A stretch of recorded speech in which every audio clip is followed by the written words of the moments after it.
Welcome to Blaze the Trail podcast, bringing you authentic and vulnerable stories that will inspire you to breathe fire on this world and become your own hero. Here's your host, Blaise Hunter. Hello, welcome to Blaze the Trail podcast. I'm Blaise Hunter, and I am a fertility expert. No, I don't help people get pregnant. This is a different type of expertise. I actually inspire women to birth their dreams, passions, and goals, as well as discover peace amongst infertility. After going through my own traumas and tragedies, dealing with a rare disease and experiencing 3 miscarriages, I decided to take charge of my life and not let life happen to me, but rather become the hero of my own life. I am not barren. I continually birth my purpose every day. So that's why I've created this show, to demonstrate how even though we experience setbacks and disappointments, we still have a destiny to birth. We just need to blaze the trail and be expecting. This podcast will inspire you to lean into your problems and allow them to be the vehicle that transports you into becoming the hero of your life, so you can breathe fire on this world. On this week's episode, we'll be talking about foreigner faux pas. Yes, I've been the adventurous Canadian living in the UK for 6 months, and I've had some hilarious moments along with my adventures. I've done some really serious podcast episodes in the past and digging into really deep issues, taboo topics, breaking the silence barriers on different issues. But I thought I would mix it up a little bit and add some laughter, at my expense, by the way, to this podcast. So we're going to be talking about all my traveling faux pas. Yes, it looks like on social media that I've lived the dream life for the past 6 months with all my amazing touring adventures and experiences overseas and in Europe, and that is true, but I've had some major blunders along the way, and my whole philosophy of the heroine movement is embracing our flaws and owning our awesome.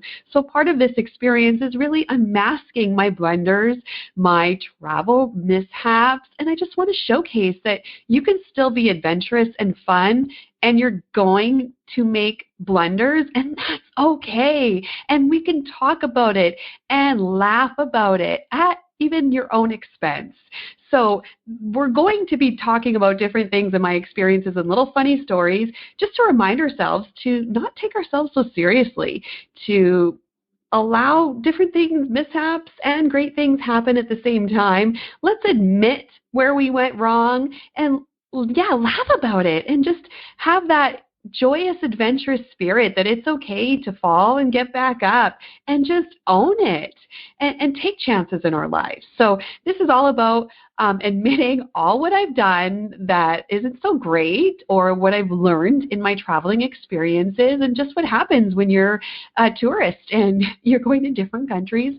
Sometimes they speak English, sometimes they speak different languages, and they're even in a country like England, they have different terminologies, and though we speak the same language, we really have some different meanings for words. So it's been an interesting experience, and I've loved every minute of it. I'm heading back home to Canada soon here, and I just wanted to dedicate this episode to my travels and my adventure in Europe. So we're going to start off with some stories here. Oh my goodness. Yes, arriving from Canada, in the airport, we decided to take a train to the suburbs. We thought, no problem. Yeah, there's 2 of us with our kid. We have 6 suitcases, but we'll figure it out.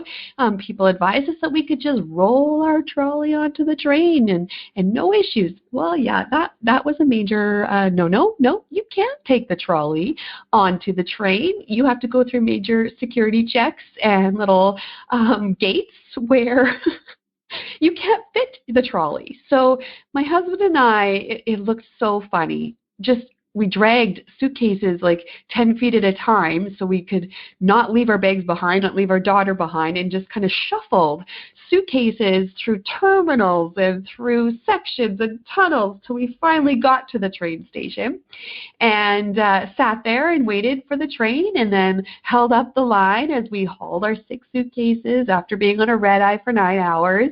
And we did it. We're like, okay, we're spent, but we're on the train. Here we go. And my only job that my husband gave me to do was, okay, are you ready? Our stop is coming up. We've called the taxis to meet us. Let's do this. We're ready to get off. We had all 6 bags lined up.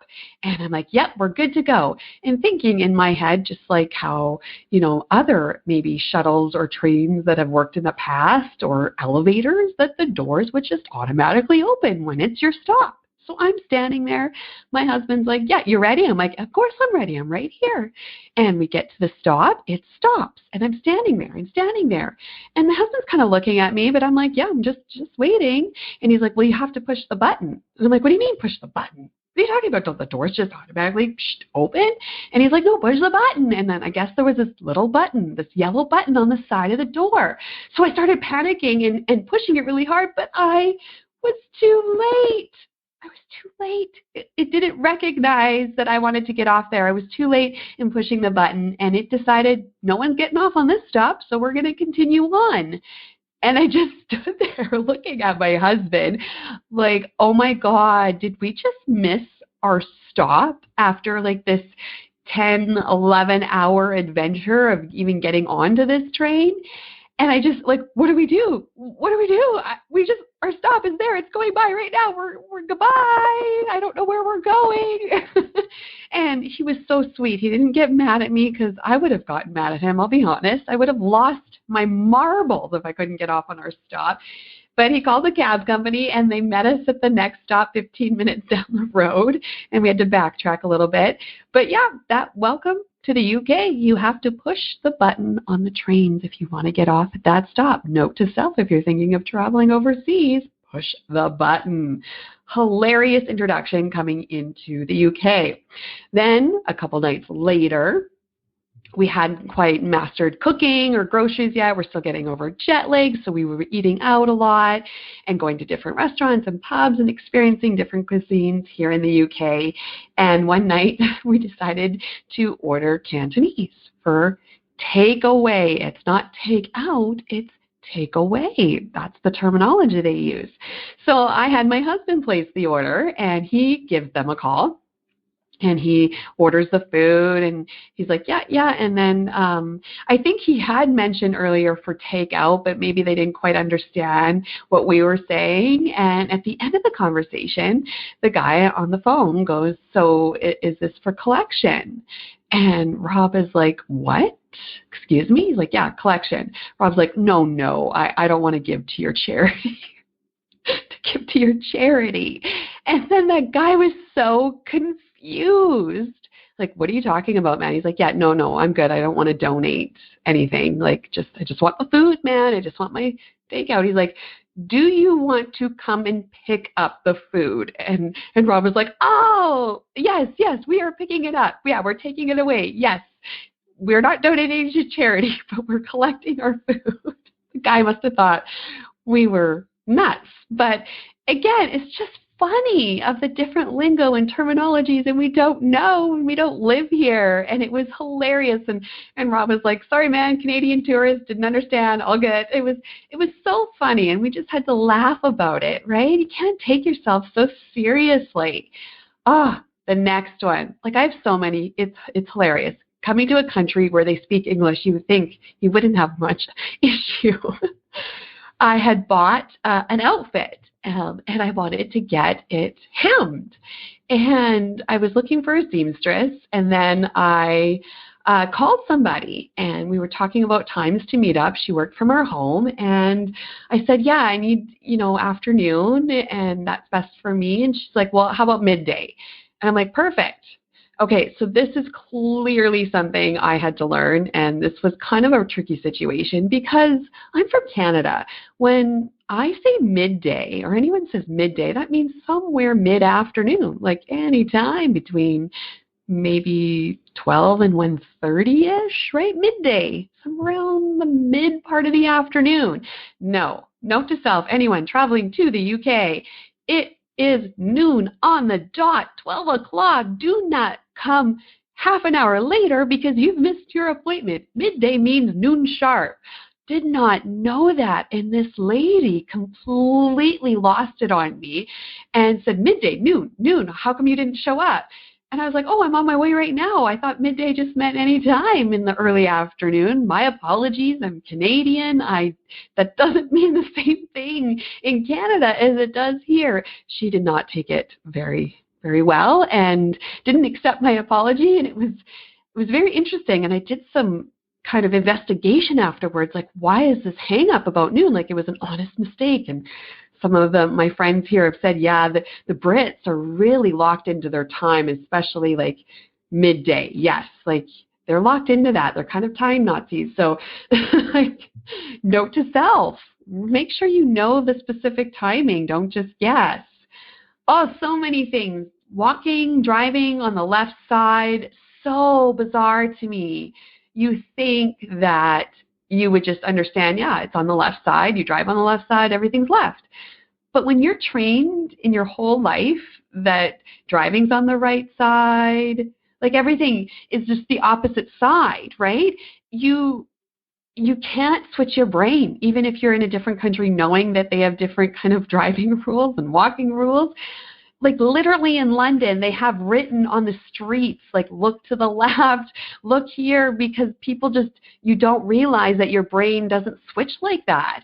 And I'm even in the passenger seat and I'm thinking we're going to crash because my brain forgets that we're on the opposite side. I try and get in on the driver's side because that's how we get in on Canada. And everyone's like, are you driving? I'm like, no, I didn't even attempt to drive. I thought, there's so many roundabouts here. Every like block, there's a roundabout, and then entering on the opposite side, exiting on the other side. I was like, nope, can't do it. I relied on generous friends for rides, taxi cabs, and I walked a lot. But it's been an interesting experience. I never thought it would be that confusing for me, but it is. Everything being on the opposite side when driving and walking. And this is the other thing. What's the rule when you're walking and someone's coming towards you? Like in Canada, we just go to the right. Like that's just simple. Like I go to the right, you go to the right. And we never, bump into each other when we're walking down a path or in the mall. Like you have this kind of system. It doesn't seem like they have a system like that here. It feels like everyone just walks everywhere and just move out of my way. Even in the malls and like terminals, it's just like there's no rhyme or reason to it. I'm like, just like, can't we go to the right? But maybe they're thinking going to the left and I'm going the opposite way. I don't know. But I seem to have run into a lot of people not knowing where our lines are. So it's been an interesting experience. So I came here in the fall and I thought, no one knows me. And I'm going to like kind of lie low in the fact that I'm not going to show this crazy competitive side of me. I'm like, why would I need to? I'm not playing any sports here. I'm here as a tourist. I'm just having an adventure with my family, with my daughter, with my husband. I'm not needing to show this crazy kind of disease that I have of competitiveness and must conquer all and win everything. And I thought I've been doing a really good job with my daughter being in school here and not being the crazy mom parent and a helicopter mom. Like I've just been really good helping my daughter and, just mentoring her in this new situation in new school. And I did really well from the fall till December. And then there was a catalyst and Blaise got outed for her competitiveness. So in England, in this private school that we were at, there are different houses. So basically just different kind of subgroups within the school to kind of create that team, competition, camaraderie, teamwork, all this different stuff. So the school split up into 4 houses, and it's different locations around the area that we live in Surrey here in England. And my daughter was on one, the yellow team. And there was this competition, and we're getting these emails from the school saying, it's Christmas time. We're going to decorate the hall trees, bring in a Christmas decoration. So I saw that, and I was like, oh, okay, cool. We'll bring in one, a decoration to contribute. And then there was a follow-up email about the house competition, about the tree decorating competition for the houses for each, color of its 4 colors. And my daughter was on team yellow. And so they'll be doing that competition. And somehow I got a little bit confused that I thought the house competition was part of me bringing in a Christmas decoration. So I guess it was 2 separate things. I thought it was all together, but I guess I was supposed to bring just one decoration to help my daughter contribute to the main school tree. And then there was a second little to-do where the kids on their own were going to decorate their tree as a class or as a group, as their house, and have a competition. Well, another mom and I, and let us just say we're both born in July, and we're both very competitive, and we're both on the same house, same color, in the same class. So we got to talking and texting, and, I said, oh, yeah, I gave the one decoration, and I put it as a Canada, tribute to Canada, and I did a little maple leaf bauble tree decoration to tribute to that we're from Canada. And she was like, well, that's cool, but it's red, and we're team yellow. We can't help the red team. And then that sparked the little competitiveness inside of me. And I'm like, oh, man, I need to up my game. And, Team Yellow hasn't won much since the fall, so we really need to secure a win for our kids, right? And I can't be given red decorations. I need to go get yellow. And then the other mom was like, yeah, we need to up this game. Let's go and find some yellow decorations and really help our daughters win this one.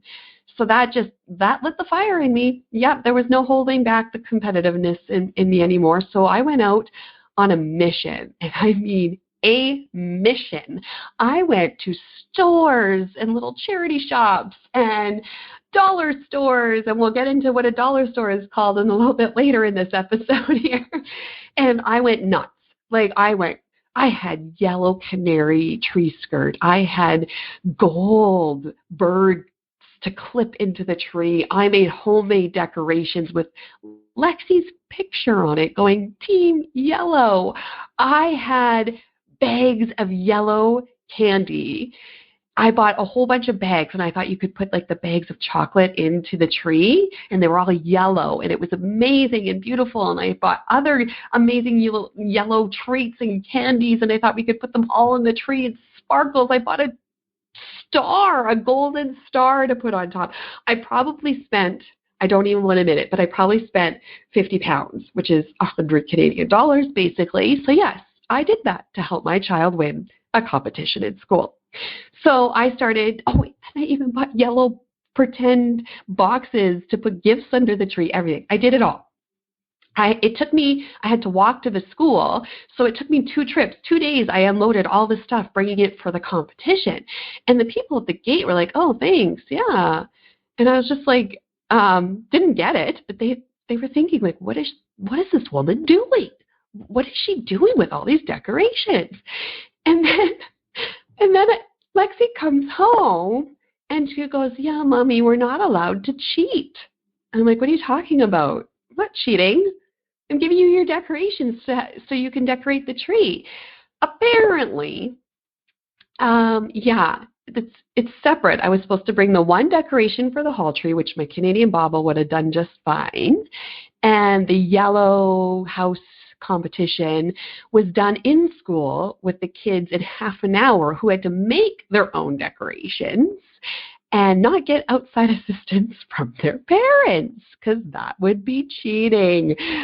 Yeah, I didn't mean to cheat. I'm sorry, school. That wasn't the intention. I thought I was supposed to bring in tree decoration items so that we could help our children just do a really good job and show team spirit.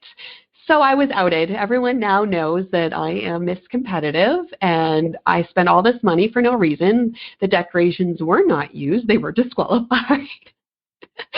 And I had ended up putting her name on it because I wanted to know, like, I wanted them back, or I wanted them to know that it was Lexi's contribution. So every item was Lexi Hunter, Team Yorktown, Team Yellow, Christmas competition, right? It's marked on every chocolate bag, everything, everything.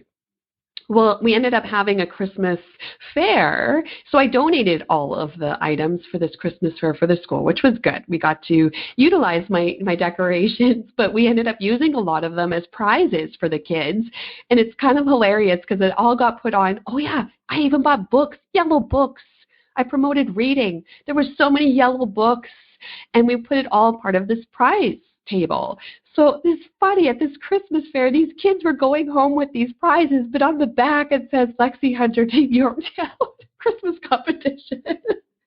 Oh my gosh, I just laugh at myself. So that's a faux pas. It was so funny, and I don't care. Yes, I got outed, but everyone's laughing and thinks it's funny, and it's all an innocent, right? So just stuff like that. Oh, another thing. So I just went to Rome, and I have been buying tickets to get into these different, tourist attractions, because sometimes when you go there and you try and get in, you're too late, or they're all booked up for that day. And if you're only going for 2-3 days at a time, you need to make sure if those are your top items that you get into them. So I bought previously a ticket to get into the Colosseum. Didn't read much about it. I've done this. I've gone on a few trips with Lexi and had no issues. So I thought I'll just go collect the ticket, which is near probably the Coliseum. That's what you would think, right? And so that day I get the tour bus, and I get dropped off right at the Coliseum. All is fine. Need to go get my ticket half an hour before I go in. But I'm searching, and it's funny with these major cities in Europe, is sometimes your Google Maps just kind of reroutes and gets confused, just like when you're going through tunnels or overpasses. Their wires get mixed up, and it says go left when there is no left, and I was just confused, and I kept trying to find where to collect this ticket, and I searched for half an hour, asked people. Again, it's in Italian. People aren't really understanding me. Finally found someone. They were like, yeah, it's like 20 minutes down the road. I'm like, how dumb is this? So I got to go collect my ticket 20 minutes away from the Coliseum, then walk back to the Coliseum to get in.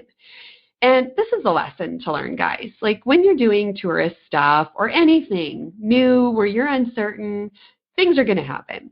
And your plans are not going to go according to plan.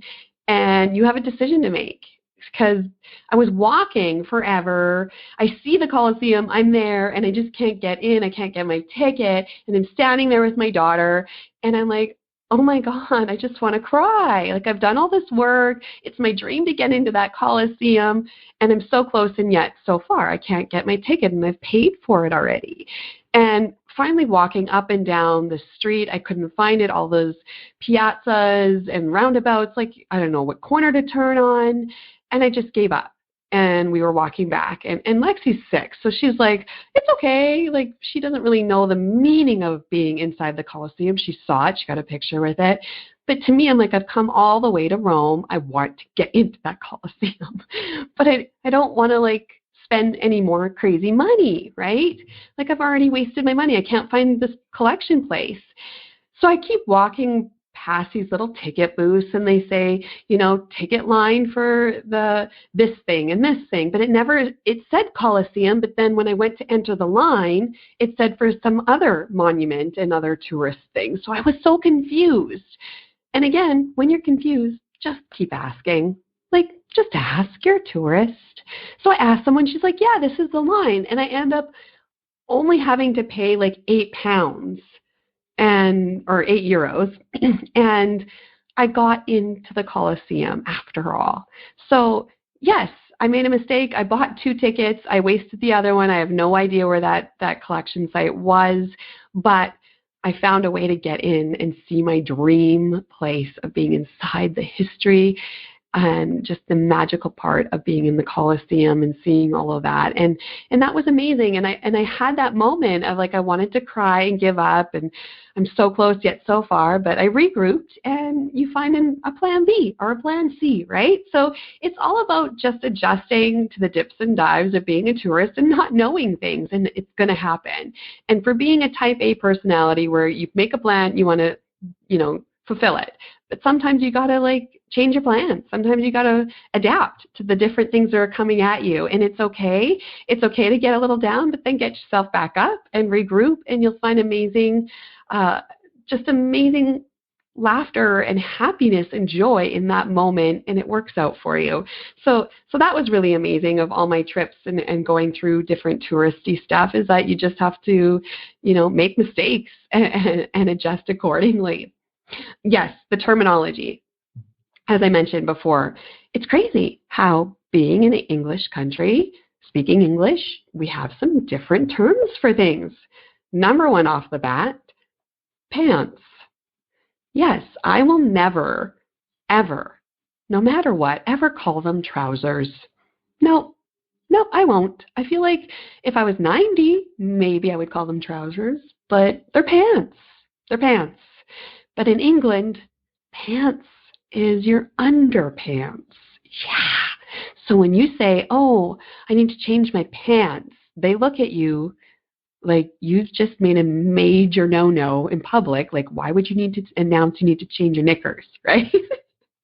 So I'm like, yeah, when I was trying to get my pants hemmed from that lady with the midday time, she again corrected me. She's like, are your pants? Like, why would you need your pants? Those are your knickers. Like, do you need your trousers hemmed? It was really funny. And now my daughter's even saying, trousers or leggings because she can't say pants. That doesn't mean the same thing here, Mommy. Also, lemonade. I was craving lemonade. And I'm like, oh, someone's ordering lemonade. I'll have a lemonade. Yeah, it's not lemonade. It's not like freshly squeezed, glorious lemonade that we get back in Canada. It is Sprite. That's what it is, Sprite. I don't know why they call it lemonade, because it says Sprite on the can. They do have Sprite Pop here, but they call it lemonade. So bizarre. I went to a restaurant. I'm like, I'll have that lemonade. No, it didn't come out the way I thought. Rubber. Yes, rubber. You would think it would be some kind of safety precaution between adults, but no, it is an eraser. Yep, you would say, I need a rubber. And it's kind of odd when your 6-year-old asks for a rubber, but it means eraser, like at the end of a pencil. So that was an interesting one. Oh, plaster. Plaster is a Band-Aid. Yes. I still can't get over the fact, like, when Lexi comes and she's like, I need a plaster. I'm like, what do we need to plaster? Where's there a hole in the wall, right? It's just so funny how we have different terms for things. Jumper. That's your sweater. Oh, a Christmas jumper. A Christmas, yeah, and they're really big into the ugly sweaters here at Christmas time. It's not a joke. It's not a funny kind of thing that we do at Christmas back in Canada where we have the ugly Christmas sweater party and we go all out and the ugliest one wins and it's so funny. No, they wear that for real here. For real. Like, that's what they wear, is stylish. The uglier, the better, and it's awesome, and they showcase it, and they don't think it's ugly. It's just the Christmas thing to do. But they call it the jumper. And I think of a jumper as like a 1980s, what we wore, like a jumper, right? Yeah, with like kind of like an overall thing. Yeah, no, that's just a sweater here. Too funny. Wellies. Not rubber boots. They're wellies. It still feels odd for me to say wellies. I feel like an imposter sometimes because I'm trying to sit in with everybody here and kind of fit in and speak the lingo, but it's like you're betraying how you grew up. When you call it a wellie, I feel like, am I allowed to say that? I feel like I don't belong here. Or shattered. This is another interesting one. Someone said, oh yeah, I just feel so shattered. And I'm like, oh God, what happened? Are you okay? Because shattered means like shattered glass, like you are broken. Nope. In England, apparently that just means tired. Just means tired. But that's the word they use. It's very interesting, and it everyone uses that word. shattered, shattered, shattered. I'm like, oh, so I catch myself saying shattered because that's the term they know, right? But it feels funny to say that because when on earth would I ever say that back in Canada, right? It's so funny. Okay, some other things here. Again, Christmas grottos are very popular. I didn't know what a grotto was. We don't really have that. We do pictures with Santa Claus back home, but here it's about these caves and these really interesting, amazing adventures where you go in and it's like this huge winter wonderland for children, for Santa and reindeer and elves, and there's just amazing, beautiful things. So I do like that, but it's different. Like it's everywhere here. Every weekend from like October to Christmas is all about Santa's grotto and getting a present and going through these little caves and tunnels, and it's amazing, and Lexi sure enjoyed it. Also, Lapland. I thought this was a very confusing term for me because if you say Lapland to me in North America, I would assume that means a lady hardly clothed on a pole. That's what Lapland means to me, not a children's Santa winter wonderland. Like, are you kidding me? I was joking with the people in Europe. Like, are you kidding me? Lapland? And now they say, like, I've ruined it for them because now they picture that scenario with a pole rather than the friendly kids thing. But I'm like, why would you ever call it Lapland? Why would you say, come here, come sit on my lap? Like, it's just funny. I know my mind's a little bit in the gutter there, but it was funny to understand that they call it Little Lapland, and they actually like go to Finland for the real Lapland. They spend thousands of pounds to go to Lapland with their children, and there's mini Laplands, and we do fun things at school called Lapland, and yeah, hilarious. Again, they have something to do with land. They have an obsession with calling things something land. So Rob and I were in the mall, and we came across the dollar store, what we would call that in North America, but no, it's called Pound Land. And I get the pound is like our dollar, right? But land. Why would it be Pound Land? Why wouldn't it be Pound Store? Pound Land? Yeah. No, that's like something my husband would take me on a Saturday night. Right? It's just weird. I don't know what all these dirty terms are in the UK, but seriously, guys, it should be Pound Store. Let's get that straight here. Okay, moving on to weather. Yeah. Okay, this is something that is so hilarious here. Like everyone kind of warned me about the rain and the drabby weather in England and get used to the dark and just like cloudy and, you know, gloomy, right? And I come here and I'm coming from Alberta, Canada. Cold in the winter. Like we get stretches of minus 40, sometimes creeping up to minus 50 Celsius in certain parts of January and February. We get major snowstorms, like crazy ice and hail, and we melt and then we freeze, and it's just crazy winter conditions. Here, yeah, what they think is bad, dreary weather, I think this is beautiful. I have been in heaven being in kind of a misty, springy, you know, it's still warm out, but sometimes it rains, but it doesn't rain every day. And if it rains, it's not a lot. It's just been an amazing type of British Columbia type of weather, you know, a nice climate where I feel like I could be here all year long. Like we're not dealing with snowstorms. I thought there would be snow. There's no snow. It's March now, but I've been here since September and no snow. Like we've had a little bit of flurry, maybe some hail, a little bit of a storm, but like when I picture winter in England, I'm thinking of the movie The Holiday with Cameron Diaz, right? Where she's plunging through the snow with her heels and the suitcase and the cab can't get into the driveway and all of that. Yeah, there's no snow like that here. Maybe it's happened once in a while in their lifetime, but it's beautifully green here. I don't understand why people complain about the weather. And they're like, oh, so cold today. It's so nasty. I'm like, this is gorgeous. Like it's minus 30 back home right now. And they laugh and they're like, oh yeah, I bet that's not bad for Canadians. I'm like, no, it's like spring. I love it here. So it's just funny how we come from different parts of the world and appreciate different climates depending on where we're from, right?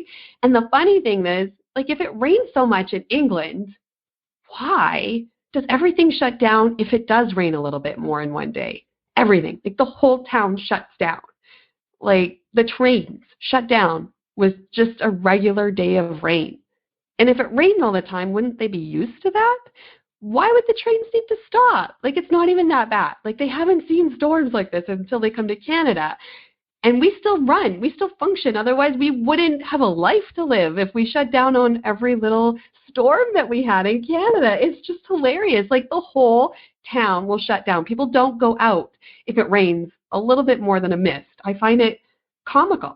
My husband was going back to Canada, and we were going to get him on the train to get to the airport. And I booked his train ticket. The cab was here to pick him up to go to the train. He got to the train station, unloaded his bags, and then he frantically calls me and he's like, oh my God, the trains aren't running. It's raining.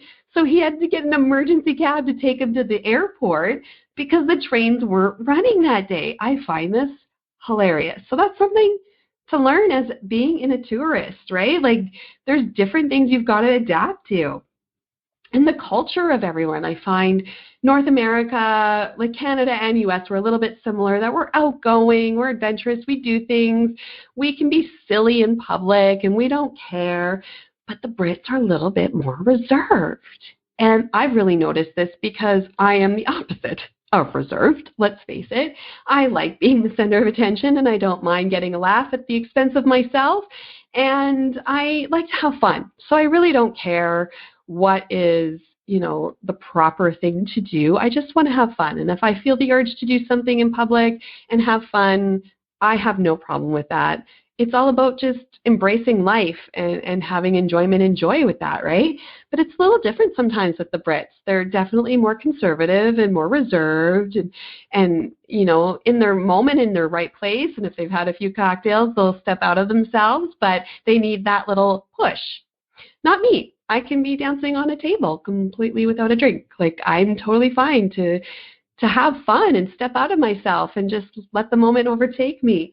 So one of these examples was like just dancing. I've noticed that like they need the urge. I went to a Madonna tribute night. It was so fun here in Surrey, and all these girls came and to hear Madonna songs and just let loose. And the lady's singing and she's got these costumes and she looks exactly like Madonna and she's just pulling at all the stops and just amazing voice. And no one wants to go on the dance floor first. It's like crickets, right? Like empty dance floor. Everyone I can see, like they all just want to get up and dance, but they're too scared.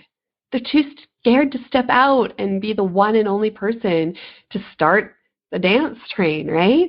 And so I just went to my other friend and I just said, let's go do this. Let's get on the dance floor. Let's just have some fun. She's like, are you serious? I'm like, yep, we're going. I'm going with or without you, so you better come with me. So she came with me, and then all of a sudden a flood of women came out on the dance floor. Like they just needed someone to kind of pave the way for them and say it's okay to be loud and fun and dance, and it's okay to step out of yourself. And it was really interesting that I've been able to give that to my community here, to give that permission, to kind of pave the way to have fun without caring what people think. And this experience being in England, the good things, the things that I've messed up on, the funny little things that have happened to me, I had such a gift coming here. Such an adventure, such a learning opportunity to step out of myself, to step out of my shell and travel alone by myself with a daughter to different countries, to places that don't speak English, to step out of my fears and insecurities and just, say, you know what, if I fall, I'll get back up. But no worries, I'm going to have this adventure and experience life and experience culture and just have this amazing opportunity to experience life like this and have an appetite and just see the world through new eyes. But I've also given a gift to the UK. I've entered a community where they see a tourist coming in from Canada and living life to the fullest. Because I find that sometimes we get in our little rut, in our routine, we live somewhere, how often do you, wherever you are in this world, how often do you venture out past your little circle, past your town, past your city, past the border lines? Do you venture out and take chances and adventures and little fun trips? Or are you just kind of in your daily routine of work and kid activities and responsibilities? But I was able to give a gift here. I had people look at me and then evaluate their life and be like, wow, I've lived here my whole life and I haven't ventured 2 hours to go see that. Wow, like Blaise is just, holding nothing back. Like every weekend you're gone, you're doing this, you're experiencing this. Like I've never done that. And I'm seeing our little country with new eyes. I'm seeing to explore and take chances and really experience life with a new perspective and have joy in it. It's not just my hometown. There's many little treasures right where you are. You don't have to go to a different country even. Like the things that I'm doing even just 10 minutes down the road, no one's done before, and they've lived there for 30 years, right? Like I'm giving them that gift. And that was one lady that said to me, she's like, I'm seeing my town through a tourist's eyes, and it's opened me up and it's inspired me to do more things and take opportunities and carpe diem. And that's what she said to me. And like I thought, wow, I got such a gift coming to this part of the world, but I was able to instill a gift back and give something to somebody here and just let them see right where they are as a treasure they've never even opened before. And it's been an incredible journey to be in the UK, to meet people here, to meet people from different cultures and ideals and experiences and meld the two together. And I will always have the UK as part of my life. Like I'm leaving a part of my heart here, and they're going to treasure that experience, that connection with people here, and they embraced me. I really did feel like I fell into an amazing community here in the UK, and they embraced the crazy Canadian that would do crazy stunts every weekend and show them a different part of the world, of Canada, and they showed me a part of them. And it was just an amazing experience, even through all my faux pas. And it's all about, I'm just admitting, like, hey, I don't have it figured out, but I'm going to try. And I'm going to have fun. And if I fall, I'm going to laugh about it, and I'm going to dust myself off and get back up and attempt again, because it's all about the trying. It's all about the experience. It's not about doing everything right and having it all lined up and crossing it off and having it all look picture perfect. It doesn't. But it's been such an incredible growing opportunity for me just to experience life with such gusto and appetite and lust for life. Like it's been amazing, and to give that to my daughter. So I encourage you, even if you don't know what you're doing, give that to yourself, give it to your children, give that experience, travel, do things, do different things, try new foods, try new things, venture out of your lines and see what the world can give you, and just embrace the funniness of the faux pas. It's hilarious. I laugh about it. I don't feel like, oh, I did it bad or I messed up there. It's like, yeah, I'm a tourist. I'm learning. I'm not going to get it right. So that's what this is all about. And that's what blazing the trail is all about. Blaze a new trail for yourself. You never know where you'll end up. And if you're scared of making a mistake, or you're scared of doing something on your own or looking silly or whatever it may be, you miss 100% of the shots you don't take. Because before I was scared to travel on my own, and I was scared to do the wrong thing or mess up or get the wrong Uber, and I've done all of that. I've ended up in the wrong place. I booked wrong things. Yes, I chalk it up to, I didn't know any better, but now I know. And I'm a better person for it. And I would never trade that experience for making it perfect. I would rather have missed a shot and took it than just sit there wishing I should have taken the shot, right? So travel, try new things. Don't take yourself so seriously.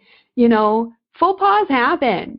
Let's admit where we missed the mark, laugh about it, own our flaws, take the chances, and allow yourself to morph into such a beautiful, deep person because you are expanding all of what you are getting out of life, not just a one-track mind. You're just experiencing all what life has to offer. And that's what this is all about, is just enjoying our life and living it to the fullest and being hungry and getting our appetite to see things, to experience things, and to open ourselves up to a deeper meaning of life. And that's what I want to do here. So if you enjoyed this podcast and want to subscribe, please head to my website, blaisehunter.com/podcast. This episode is on many different platforms, including iTunes and all around the World Wide Web. And just support people trying to blaze the trail in anything in their life, because when we support, then we help the world be a better place for us to live in. That's it for this week's episode. Challenge yourself to be vulnerable. Lean into the difficulties, the issues, the faux pas. Have those open conversations about it so we can rise up as the heroes of our lives, and let us breathe fire together. Thanks for listening. I'm Blaise Hunter. You've been listening to Blaze the Trail with Blaise Hunter. To learn more about how you can breathe fire and unleash the hero within, or to listen to past episodes, visit blaisehunter.com.